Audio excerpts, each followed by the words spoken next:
কলেজে একাদশ শ্রেণী ভর্তির আবেদন তো করেছো তোমরা সবাই।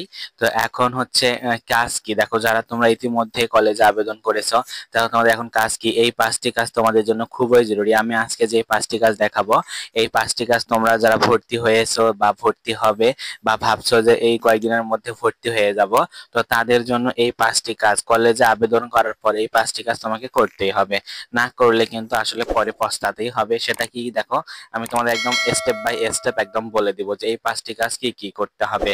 এখন দেখো, 1 নাম্বার কাজ, মোস্ট ইম্পর্টেন্ট 1 নাম্বার কাজ, তোমার স্কুলের খোঁজ রাখা, যেখান থেকে তুমি এসএসসি পাশ করলে। এখন তুমি সেই স্কুলের খোঁজ কেন রাখবে, দেখো সেই স্কুল থেকে প্রশংসাপত্র দিবে। হ্যাঁ, এই প্রশংসাপত্র বন্ধু বান্ধব মিলে, তারপর প্রশংসাপত্রতে কত টাকা নিবে, হ্যাঁ, প্রশংসাপত্রতে তুলতে কত টাকা লাগবে, তারপর তোমার বন্ধু বান্ধব মিলে সবাই কবে এই প্রশংসাপত্র দিবে স্কুল থেকে, সেই খোঁজ নেওয়া। তো সেটা মোস্ট ইম্পর্টেন্ট। এই প্রশংসাপত্র না হলে কিন্তু তোমরা যেই কলেজে ভর্তি হবে সেই কলেজে ভর্তি হতে পারবে না। ভর্তি হতে কিন্তু কনফার্ম প্রশংসাপত্রটা লাগবেই। তো এইটা একটা মোস্ট ইম্পর্টেন্ট। এই 2 নাম্বার যেটা আছে, 2 নাম্বার এটা আরো গুরুত্বপূর্ণ। এটা হচ্ছে যে তুমি যেই কলেজগুলোতে আবেদন করেছো, দেখো তুমি তো হচ্ছে 5টা থেকে 10টা কলেজে তুমি আবেদন করেছো। তো সেক্ষেত্রে তোমার যদি 1 নাম্বার, মানে সবারই হচ্ছে চাহিদা থাকে যে 1 নাম্বার কলেজে আসলে চয়েস হওয়া বা 1 নাম্বার কলেজে চান্স পাওয়া। তো তুমি আসলে পর্যায়ক্রমে তুমি জানো যে তোমার 1 নাম্বার কলেজেই চান্স হবে। সেই ক্ষেত্রে তোমার যেই 1 নাম্বার কলেজে যেই কলেজটা দেওয়া আছে, ধরো তোমার ঢাকা কমার্স কলেজ দেওয়া আছে, এখন তোমাকে খুঁজতে হবে বা হচ্ছে বিভিন্ন মাধ্যম থেকে জানতে হবে যে ঢাকা কমার্স কলেজে আসলে কি কি কাগজপত্র লাগে, কেমন রেজাল্ট এখান থেকে হয়, তারপরে এখান থেকে আসলে বড় ভাইয়েরা কেমন পড়ালেখা করেছে, ক্লাসগুলো কেমন হয়, সেটা কিন্তু অবশ্যই জানতে হবে। তো সেই কলেজ সম্পর্কে বিস্তারিত তোমার যে খোঁজ খবর বা বড় ভাইয়ের সম্পর্কে, বড় ভাইদের থেকে বা কলেজের যে ফেসবুক গ্রুপ আছে সেই গ্রুপ থেকে তোমাকে কিন্তু বিস্তারিত জানতে হবে যে যেই কলেজগুলোতে তুমি আবেদন করেছো সেই কলেজগুলো সম্পর্কে। হ্যাঁ, তারপরে যে 3 নাম্বার যেটা আছে সেটা আরো মোস্ট ইম্পর্টেন্ট। সেটা হচ্ছে কি, যেই গ্রুপে ভর্তি হয়েছে, দেখো তুমি যেই গ্রুপে ভর্তি হয়েছো, তুমি 10টা কলেজ দাও আর হচ্ছে 5টা কলেজ দাও, সেটা মেটার না।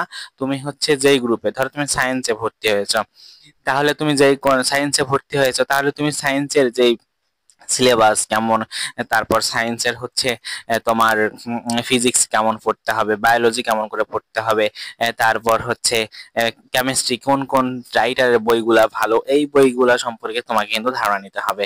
বিভিন্ন ফেসবুক গ্রুপ আছে বা কলেজের বড় ভাইদের আছে বা যারা ইতিমধ্যে হচ্ছে পাশ করে গেছে, তাদের থেকে তুমি এই ধারণাগুলা নিবে যে এই গ্রুপে আসলে কয়েকটা সাবজেক্টে মোস্ট ইম্পর্টেন্ট প্রাইভেট পড়তে হয় বা মোস্ট ইম্পর্টেন্ট হচ্ছে নিজে নিজে পড়লে হবে বা কিভাবে পড়লে ভালো করা যাবে, যারা অভিজ্ঞ তাদের কাছ থেকে তুমি সাজেশন নেবে। এই গ্রুপে ভালো করতে করণীয়টা কি, দেখো তোমাদের কিন্তু অলরেডি হচ্ছে এইটা 8 মাস পড়ছে, 8 মাস চলছে।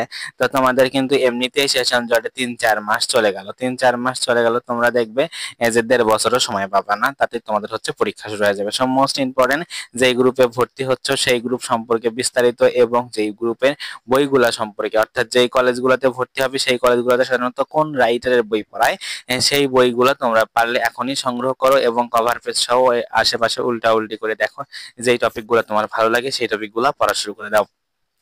তারপর 4 নাম্বার, 4 নাম্বার যেটা মোস্ট ইম্পর্টেন্ট, সেটা হচ্ছে কি কলেজে ক্লাস করলে তুমি ভালো রেজাল্ট করতে পারবা। এখন দেখো, এটা একদমই তোমার উপরে, যে কলেজে ক্লাস যেটা হবে, সেই ক্লাস করলে, সবগুলো ক্লাস করলে তুমি কি ভালো রেজাল্ট করতে পারবা নাকি। ভালো রেজাল্ট বলতে A+। এখন ধরো যে তুমি হচ্ছে ইন্টারমিডিয়েটের রেজাল্টটাই কিন্তু সব থেকে বেশি, মানে হচ্ছে জীবনের উপর প্রভাব ফেলে। এখন তোমার সেটাই বলতেছি, দেখো তোমার যদি শুধুমাত্র তুমি যেই কলেজে ভর্তি হবে সেই কলেজে যদি ক্লাস করেই এই যে ভালো রেজাল্ট করা যায়, তাহলে তুমি ক্লাস করবে। এবং তোমার যেই যেই সমস্যা, যেমন তুমি ম্যাথ পারোই না, হায়ার ম্যাথ পারোই না, হায়ার ম্যাথে তোমার একটু উইকনেস আছে, তাহলে তোমাকে এটা প্রাইভেট পড়তে হবে বা কোচিং এ পড়তে হবে।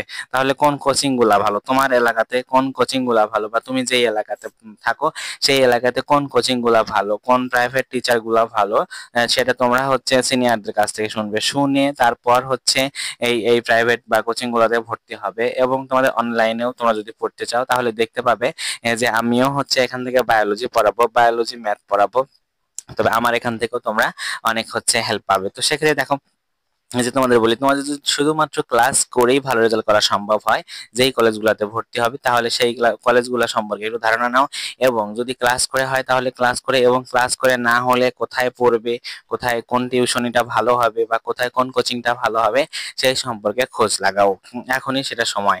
তারপর আসো যে তোমার হচ্ছে কোচিং গুলোতে কেমন মান, যেই কোচিং গুলোতে ভর্তি হবো বা যেই প্রাইভেট টিউশনি গুলোতে ভর্তি হবো সেগুলোতে আসলে কেমন মান, এটাও কিন্তু খেয়াল রাখতে হবে। না হলে পরে কিন্তু আসলেই পস্তাতে হবে। এখন যেই কলেজে ভর্তি হবে, দেখো এটা হচ্ছে ভর্তি হবে, সেই কলেজে কি কি কাগজপত্র লাগবে। দেখো যেই কলেজে তুমি ভর্তি হবে, ধরো তুমি ঢাকা কমার্স কলেজেই যদি ভর্তি হও, তাহলে বিভিন্ন গ্রুপগুলোতে দেখতে পাবে যে গত বছর ঢাকা কমার্স কলেজে বা যেই কলেজে ভর্তি হচ্ছে সেই কলেজে ভর্তি হতে কি কি কাগজপত্র লেগেছে। এখন ধরো কিছু কমন কাগজপত্র লাগে, যে সম্পর্কে আমার ভিডিও অলরেডি দেওয়াই আছে, তোমরা ডেসক্রিপশন বক্সে লিংক পাবে, অথবা হচ্ছে চ্যানেলে ঢুকে দেখবে যে আসলে সারা বাংলাদেশের কলেজগুলোতে কমন কি কি কাগজপত্র লাগে।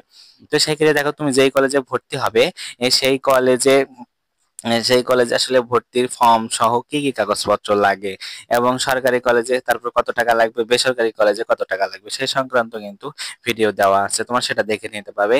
এবং কাগজপত্রের কথা যদি বলি, কাগজপত্রের কথাটা হচ্ছে ফর্মে উল্লেখ করে দেওয়া থাকবে কলেজে। ধরো এই যে প্রথম পর্যায়ের ফল তোমার হচ্ছে 20 আগস্ট রাত 8টায় প্রকাশ হওয়ার পর প্রত্যেকটা কলেজে তুমি হচ্ছে যোগাযোগ করবে, যে কলেজে ভর্তি হবে সেই কলেজে যোগাযোগ করে তোমার হচ্ছে কি কাজ, যে ফর্ম, তারা ফর্ম কবে থেকে ছাড়বে, ধরো একদিন থেকে, ওই তারিখ দেওয়া আছে কলেজে চূড়ান্ত পর্যায়ে, হ্যাঁ, এই সেই দিন তুমি একদিন গেলে যায় কলেজে হচ্ছে ফর্ম নিয়ে আসলে, নিয়ে এসে দেখলে যে তোমার ওখানে কি কি কাগজপত্র লাগবে, সেই কাগজপত্রগুলা রেডি করবে। এবং তুমি যেই কলেজে ভর্তি হবে সেই কলেজের, আমি আগেও বলছি যে হচ্ছে পুরাতন যে আসলে 2024-25 শিক্ষাবর্ষের স্টুডেন্টদের কাছ থেকে বা বিভিন্ন গ্রুপ ফেসবুক ইউটিউব থেকে তোমরা সেটা জানবে, জেনে সেই কাগজপত্রগুলো রেডি করে রাখবে, একটু পারলে বেশি বেশি করে 2 কপি 3 কপি করে রাখবে, যেটা প্রয়োজন হবে সেটা দিবে, যেটা প্রয়োজন হবে না সেটা কিন্তু রেখে দিবে। এবং একটা বিষয়, রেজিস্ট্রেশন কার্ড, এডমিট কার্ড এইগুলো কিন্তু সত্যায়িত করে রাখবে, বিশেষ করে মার্কশিট সত্যায়িত করে রাখবে, না হলে কিন্তু পরবর্তীতে কাগজ তুলতে অনেক সমস্যায় পড়তে হয়, মানে ঝামেলায় পড়তে হয়।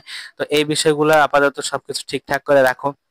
এই পাঁচটি বিষয়, এই পাঁচটি বিষয় তোমার আপাতত ঠিকঠাক থাকলে আপাতত আর কোনো কাজ নাই। তারপরে পরবর্তীতে যে কোনো আপডেট, এখন তোমার আসলে কি করতে হবে না করতে হবে সেসব কিছু তোমাকে চিন্তা করতে হবে না, আমি তোমাদের হচ্ছে ডেকে ডেকে বলবো যে এইটা এখন করতে হবে, সেটা এখন করতে হবে, হ্যাঁ। তাহলে এখন থেকে পরবর্তীতে যে কোনো আপডেট জানতে অবশ্যই সাবস্ক্রাইব করে পাশে থাকা বেল আইকনটি ক্লিক করে রাখবে। এতক্ষণ সাথে থাকার জন্য ধন্যবাদ।